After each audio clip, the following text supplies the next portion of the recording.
right, guys, I'm so excited to bring on our next guest. She's been a frequent, not just fan, but a good friend of our show here at Early Late Night. Not only has she been on our show, but she has given us some of the funniest people we have gotten on the show, and I'm so delighted she's here to talk with us. Ladies and gentlemen, please welcome our friend, and now yours, Jenny Yang. Jenny, how you doing? Hi, everyone. I'm on location. Where are you right now? I'm in front of Le Mill Cafe, bakery, restaurant, whatever, in Silver Lake. Awesome. Scenic Silver Lake. Look at that. Look at the 7-Eleven across the street. There we go. Now, I have to ask you, did you get a cut from them? Like, did you work out some sort of deal? Because it sounds like you're promoting them for free. I am doing it for free. A friend of mine is actually the manager here, so, you know, I feel like this is just a quid pro quo. I'm getting like a cafe latte out of this or something. Oh, excellent. You should. And you know what? I hear they make delicious everything over there. It's good. It is good, actually. Yeah. Okay. I didn't know if that was going to score me something free, but if it doesn't, that's fine. Jenny, you know, the best part about doing this and fleshing it out, people's stories. I know we talked a little bit about your beginnings on our show. Yeah. But how did you start doing comedy? I don't know. Like, I feel like most little immigrant Chinese girls in Southern California don't grow up thinking they're going to be stand-up comedians. And so I can't give you like this fascinating origin story of when I was like a wee kid, but I've always been fairly obnoxious. I've always wanted attention, and I've had a lot of opinions. So eventually I think I found my way to comedy because, you know, I actually used to work in politics, and that's really good for people with opinions. But I realized an office environment was not letting me do the dick jokes I wanted. You know what I'm saying? So I was just like, fuck it. I think it's time for me to strike out. Which is strange because they're not afraid to showing other people dick pics in politics. They just won't let you do the jokes of them. No. It's too honest. There can't be too much honesty in politics. I tell people that between politics and stand-up comedy, it's similar in that you're both making a case on your case on a platform, but at least in comedy you're actually rewarded for honesty. But in politics you're not. When did you first start getting on stage, and how did that happen? 5 to 6 years ago is when I started stand-up comedy, but before that, I actually used to perform poetry. Some people call it spoken word. I never did. Because I never memorized my shit because I was lazy. So I would read my poetry. And so, yeah, that's what I did. I actually wrote poetry for a long time, and I did perform that for most of my young adult life until and just was really connected to like a very supportive network of mostly Asian American artists and creatives.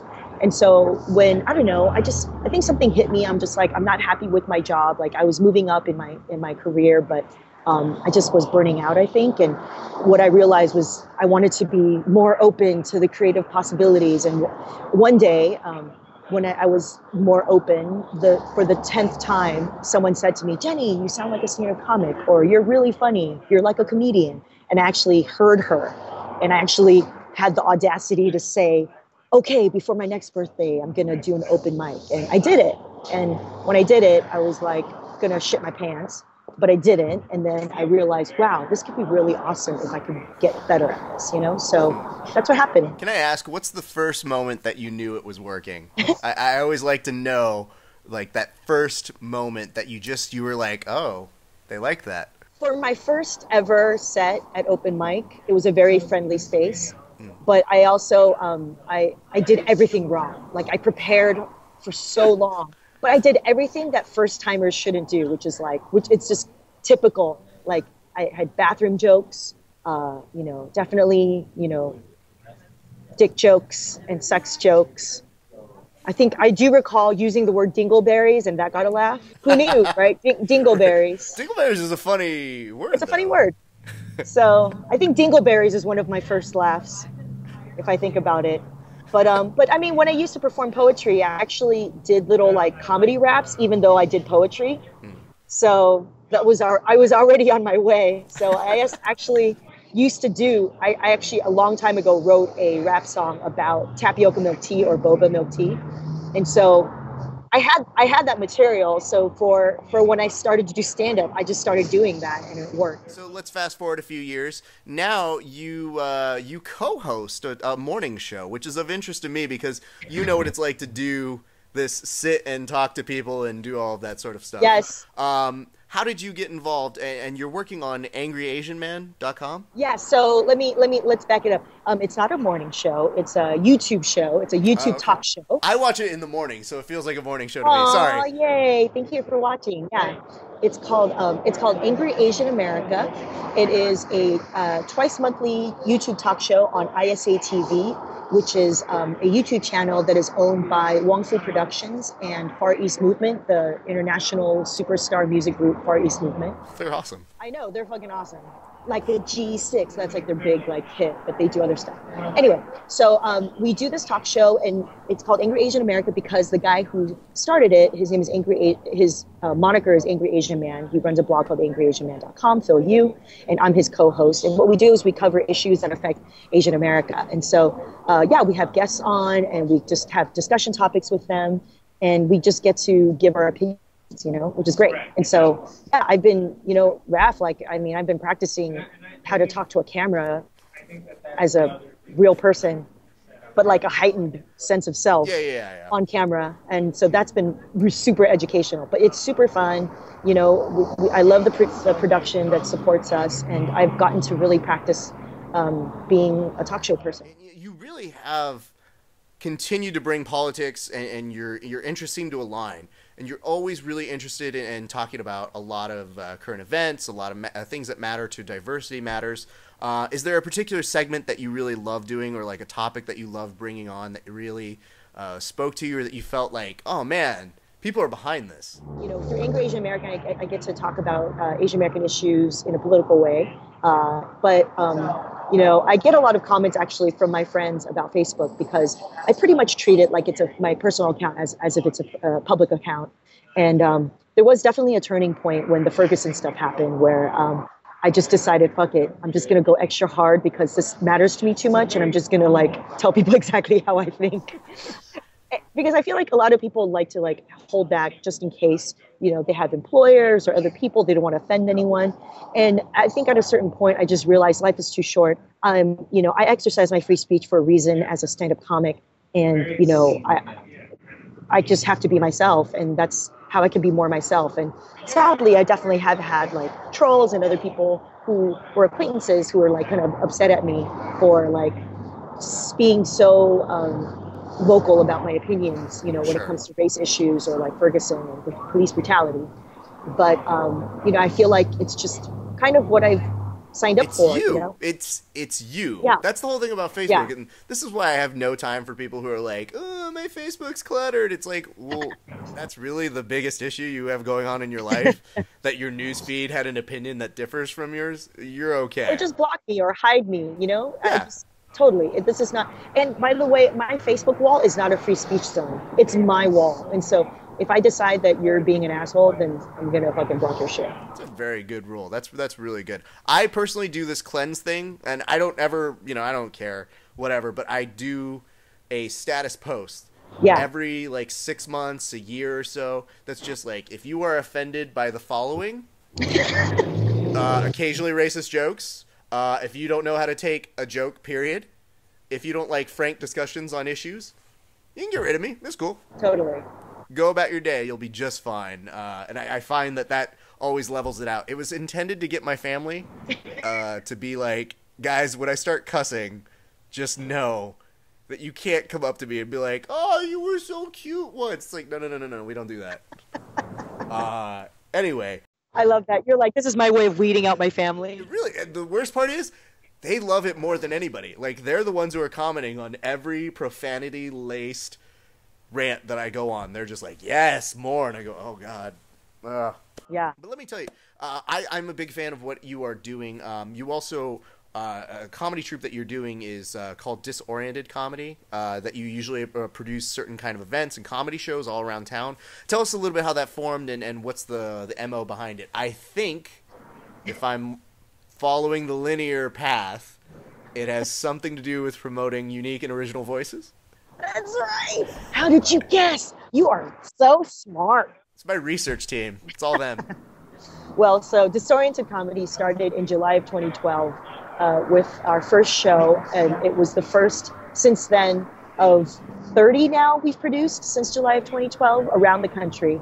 we independently produce stand-up comedy shows and storytelling shows, and get booked by colleges and universities. And what we do is we try to showcase voices that you don't typically see on mainstream stages, especially stand-up comics. And so we generally focus on a mostly female Asian American stand-up comedy tour. But since then, we've branched out into like doing storytelling shows. Like in LA, we do like a monthly fourth Thursday stand-up storytelling show. And that's been fun because we've been able to feature people beyond just stand-up comics because, you know, we can get boring sometimes. Yeah. It's like, oh yeah, same old, you know? So it's nice to mix it up. We're also going to be starting to do a reading series for writers so that we can help them workshop their work. That's so cool. Yeah, but anyway, we started it because honestly, I was just starting in stand-up comedy, and, you know, it can be very lonely going to open mics, and I just was in rooms, in these like shitty rooms with mostly young, white, male, straight dudes who really like talking about masturbating and smoking weed, and sometimes doing kind of racist jokes that I didn't think were that funny. And so, I don't know, I think part of me was just like, I need to like keep my soul going. I need some solidarity. And so I just, through kind of trying to connect with like-minded people who happen to be Asian American women, especially because I was like, oh, if you're Asian American female and doing stand-up comedy, I want to know your story. Like you probably have a story that would interest me because I don't think it's super common for us to be out here. And so that's what happened. I just started to collect. I started to just find all the Asian American female comics, you know, collector's items. It was like, collect them all. You know what I mean? I would stalk them online and just befriend them. And eventually the conversation happened where it was like, wow, wouldn't it be great if we just had a tour focused just on us? Ha, that would be funny because there's not that many of us. And we're like, no, actually, we could probably do it. And so we made it happen. And it's honestly been the best thing that's happened because it's not just me promoting myself. It's me promoting a thing that's like bigger than myself, you know, and something that I draw from, but also that I feel like also gives back to a community that I care about, which is the Asian American community, and then hopefully, you know, people beyond the Asian American community who can appreciate these voices that we're showcasing. Yep, and honestly, the people that you have touring with you, or at least part of your foundation on that, are really funny people.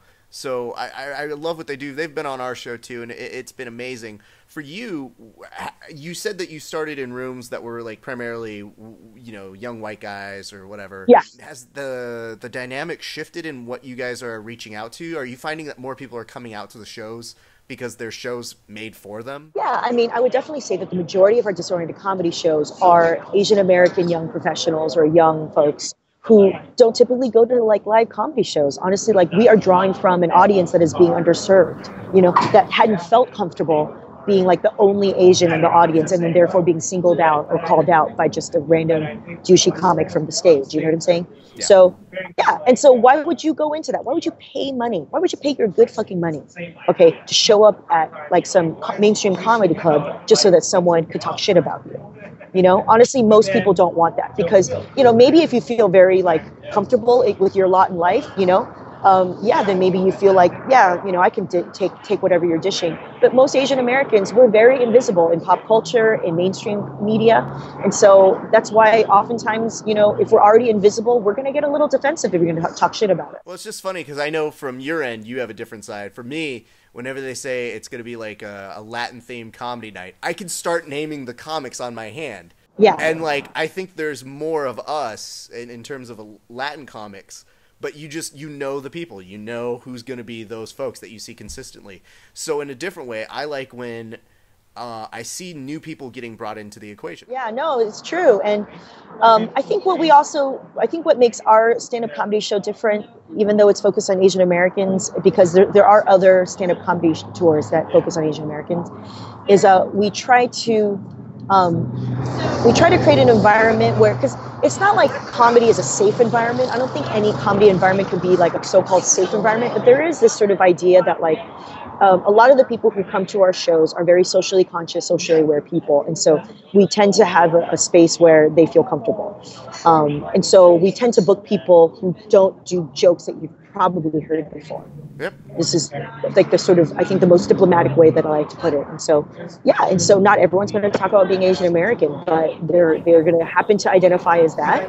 And I think it's actually really inspiring to be able to see that, all of that, you know, in one stage. So I've enjoyed it. And in fact, one of the small things that we've done is in Los Angeles, where we're mostly based, we actually run a once a month, 4 Tuesdays of the month open mic, stand-up comedy open mic at Echoes Under Sunset, because we believe that we want to encourage more women of color, brown people, queer folks, gay folks to show up and come do this mic.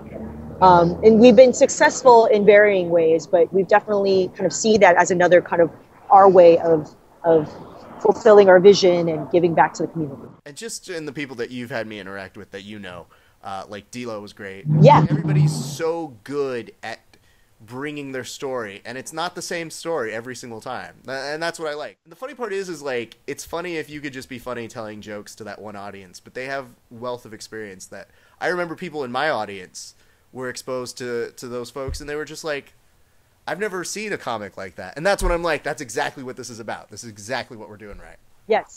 So tell me about this, because this is the other part I don't get about you and doing stand-up comedy. You do fundraisers. I don't know if you know that comedy can be not a lucrative career, but yet you've also got the goal to be like, I'm going to make money for other people and good causes.